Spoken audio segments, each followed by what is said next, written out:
जय हिंद दोस्तों। कैसे हैं आप सभी लोग। आशा करता हूं आप सभी ठीक होंगे, स्वस्थ होंगे और मौज कर रहे होंगे। मैं अंकित एक बार फिर से आपके अपने YouTube चैनल वासुदेवा एजुकेशन में आपका स्वागत करता हूं।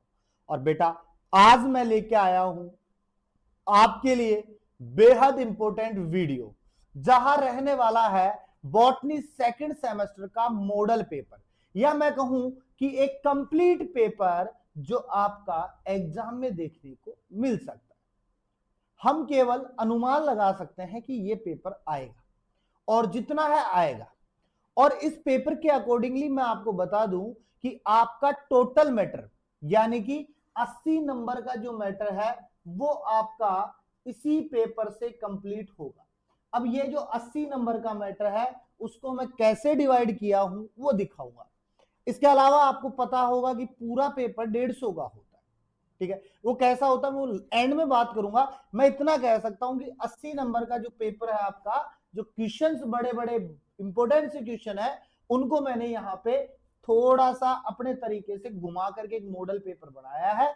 और ये जो 80 नंबर है ये आपको ग्रेड ए और A+ में मदद करेंगे, ठीक है। और वो कुल मिला के फिलहाल प्रेजेंट में सेमेस्टर की या यूनिवर्सिटी की यह हालत है कि बस पास हो जाए हम कैसे, जैसे हमारे पेपर ऑल क्लियर रहे, बाकी माथापोड़ी किसी को ही नहीं चाहिए।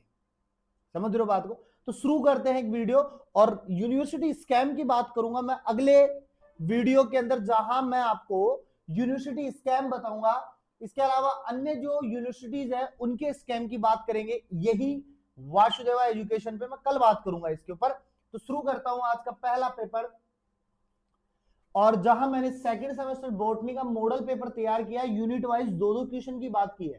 पहले मैंने चार चार क्वेश्चन किए थे, जहां से मैंने आपके पूरे सिलेबस को कवर करवाया था।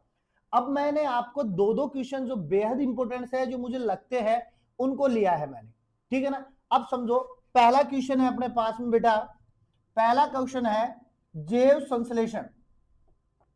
क्या है? जैव संश्लेषण में जीन की अभिव्यक्ति की व्याख्या करनी है।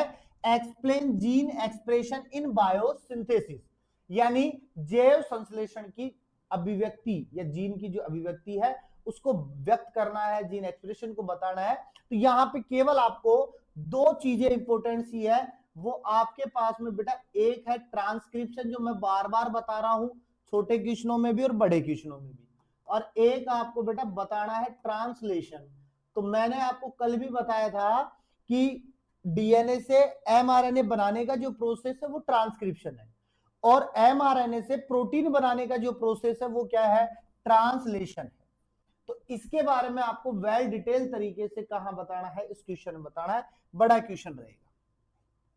इसके अपोजिटली हमने जो अथवा में क्वेश्चन बनाया है उसके अंदर मैंने ऐड किया है बेटा ओकाजाकी फ्रेगमेंट क्या है।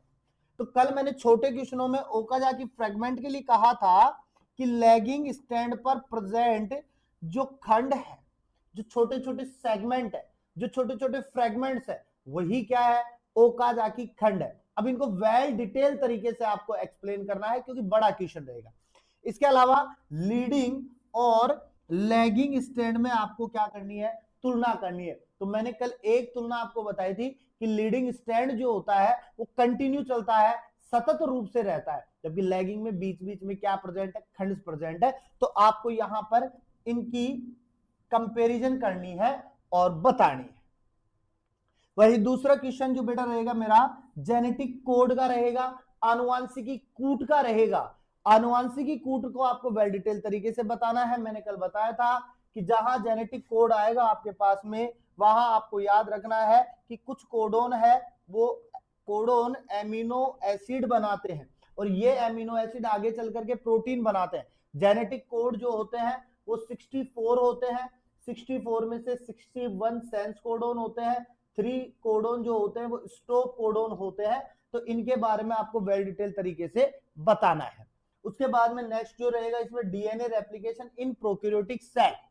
तो डीएनए रेप्लिकेशन बनाने के लिए क्या क्या चाहिए आपको, वो चीजें आपको यहां पर बतानी पड़ेंगी। इसके अलावा यहां पर काम आने वाले जो एंजाइम्स है वो भी आपको यूज में लेने हैं तो यहाँ से आपके दोनों क्वेश्चन कवर हो जाएंगे, एंजाइम्स का क्वेश्चन भी कवर हो जाएगा और डीएनए रेप्लिकेशन मैकेनिज्म भी कवर हो जाएगी। तो ये एक यूनिट का रहेगा। उसके बाद में दूसरी यूनिट का बात करें बेटा, दूसरे यूनिट में याद रखो मेंडल के नियम की व्याख्या करनी है आपको, मेंडल के नियमों की व्याख्या करनी है और उनके आपको क्या बताने हैं, अपवाद बताने हैं। तो आपको 3 नियम याद रखने हैं, 1 2 3। 3 में नियम था, एक तो था अपने पास में बेटा प्रभाविकता का नियम, दूसरा अपने पास में पृथक्करण का नियम और तीसरा था अपने पास में स्वतंत्र अपव्यूहन का नियम। और जहां मैंने आपको कहा था कि स्वतंत्र अपव्यूहन का नियम जो है वो आपके पास में डबल सेट के साथ में काम कर रहा था, capital R R capital Y Y, 12th class में सभी का पढ़ा हुआ है। वहीं अगर हम इसकी बात करें तो कैपिटल टी एक सेट पे काम कर रहा था, ये 12th में आपका वेल डिटेल तरीके से पढ़ा हुआ है, उसको ऐसे कैसे छापना है। अपवाद की बात करें तो अपवाद के अंतर्गत आपको अपूर्ण प्रभाविता बतानी है, तो ऐसे की ऐसे इनको क्या करना है, छापना है। 12th के नोट्स ले लो और वहीं से छाप दो अगर सेमेस्टर में नोट्स नहीं है तो, ठीक है। तो ये रहेगा आपका मेंडल के नियमों का मेन क्वेश्चन। इसके अलावा अथवा में मैंने डाला है बेटा साइटोप्लाज्मिक इनहेरिटेंस, कोशिका द्रव्यी वंशागति। क्या डाली है बेटा मैंने, कोशिका द्रव्यी वंशागति। अब देखो कोशिका द्रव्यी वंशागति की अगर मैं बात करूं तो याद रखना न्यूक्लियस वंशागति होती है, केंद्रक से केंद्रक की बात होती है, और जब अगर साइटोप्लाज्म कोशिका द्रव्य के अंदर हो रही है तो उसे कोशिका द्रव्यी वंशागति कहेंगे। और कोशिका द्रव्यी वंशागति के लिए 2 ही चीज थी अपने पास में, एक तो था बेटा माइटोकॉन्ड्रिया और एक था आपके पास में बेटा प्लास्टिड। तो ये मैंने पहले बताया, अभी बता रहा हूं, वेरी इंपॉर्टेंट क्वेश्चन है, ध्यान रखना इसका। इसके अलावा आपको जीन म्यूटेशन, यानी आपको म्यूटेशन के बारे में बताना है, उसमें जीन म्यूटेशन बनाना है और टाइप्स ऑफ जीन म्यूटेशन बताने हैं, म्यूटेशन के प्रकार बताने हैं। ये क्वेश्चन भी हमारा पहले डिस्कस हो चुका है। उसके अलावा आपको नेक्स्ट में बताना है स्ट्रक्चरल एंड न्यूमेरिकल क्रोमोसोम, ठीक है। तो यहां पे इन एब्जर्वेशन को बताना है कैसे अपने पास में म्यूटेशन प्रोसेस होगा, उनको बताना है, ठीक है। और इसके अंदर अपने पास में गुणसूत्रों को बताना है, किसको बताना है, गुणसूत्रों को बताना है, जो स्ट्रक्चरल गुणसूत्र और न्यूमेरिकल गुणसूत्र है उनके एब्जर्वेशन को बताना है। तो ये भी वेरी इंपॉर्टेंट क्वेश्चन हो जाएगा, तो ये भी याद रखना है। इसके अलावा अगर हम थर्ड यूनिट की बात करें, तो थर्ड यूनिट पहला क्वेश्चन मैंने ऐड किया है, टेरिडोफाइटा की सामान्य विशेषताओं का वर्णन कीजिए, यानी टेरिडोफाइटा कैसे पनपा कैसे नहीं पनपा वो बताना है। और मैंने आपको बताया था कि प्लांट्स जो है बेटा वो 5 में है, पहला थैलोफाइटा था, फिर ब्रायोफाइटा था, फिर अपने पास में टेरिडो आया, फिर जिम्नो आया, फिर एंजियो आया। अब जहां पे टेरिडो आया था ना, वहां मैंने आपको कहा था कि ये स्थलीय पादप है, कंप्लीटली स्थलीय पादप कौन सा है, टेरिडोफाइटा।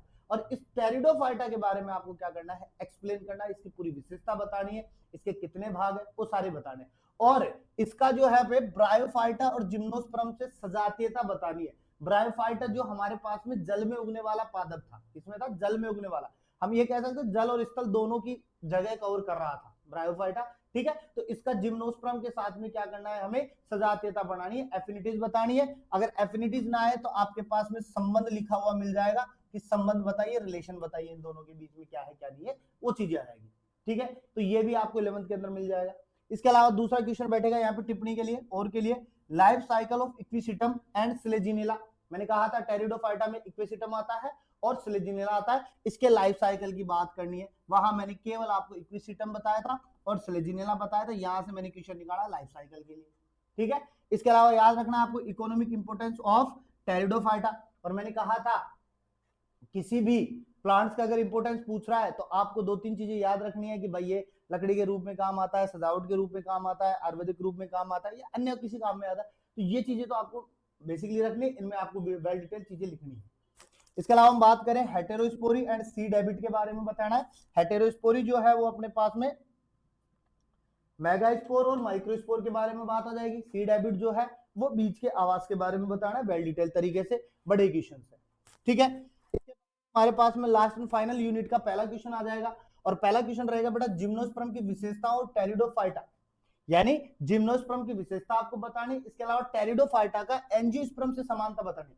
वहां मैंने ब्रायोफाइटा और जिम्नो की बात की थी, यहां टेरिडोफाइटा और एंजियो की बात की है। तो अगर आपके पास में पिछले टॉपिक से अगर टेरिडोफाइटा के लक्षण याद है तो केवल आपको एंजियोस्पर्म के लक्षण याद करने और उसकी सजातीयता बतानी है। उसके साथ में एंजियोस्पर्म की याद रखना बेटा, कि जो फ्लावरिंग पादप है ना वो हमारे पास में कौन से हैं, एंजियोस्पर्म। जहां मेनली लैंगिक जनन पाया जाता है वो कौन है, एंजियोस्पर्म। तो ऐसे आपको क्या करना है, बताना है। तो वेल डिटेल तरीके से 15 का क्वेश्चन रहेगा। टिप्पणी की बात करें और के लिए, तो याद रखना पहला question life cycle of cycas, आपको साइकस के जीवन चक्र को बताना है पहली बात। तो दूसरा आपको टीएस ऑफ पाइनस लीफ बताना है, यानी पाइनस की जो पत्ती है उसके अनुप्रस्थ काट को बताना है। उसके बाद में आपको इकोनॉमिक इंपोर्टेंस बताना है, किसका, जिम्नोस्पर्म प्लांट का। किसका, जिम्नोस्पर्म प्लांट का इकोनॉमिक इंपोर्टेंस बताना है, जो मैंने पिछले वीडियो में भी आपको कवर करवाया। तो यहां से अगर मैं बात करूं तो प्रत्येक जो क्वेश्चन रहेगा बेटा, प्रत्येक जो क्वेश्चन रहेगा आपका वो रहेगा 15 नंबर का। 4 क्वेश्चन है तो 15 गुणा 4, तो ये आंकड़ा रहेगा आपका 60 का। ठीक है बेटा, 60 नंबर के बड़े क्वेश्चन रहेंगे। इसके अलावा आपके पास में 10 गुणा 2 के अंदर 20 क्वेश्चन हो जाएंगे, तो टोटल 80 नंबर का पेपर आपके पास में आएगा। जहां 60 का मैंने बता दिया, 20 का छोटे मैंने वैसे एक्सप्लेन करवा दिया आपको। तो 80 नंबर का ये रहेगा।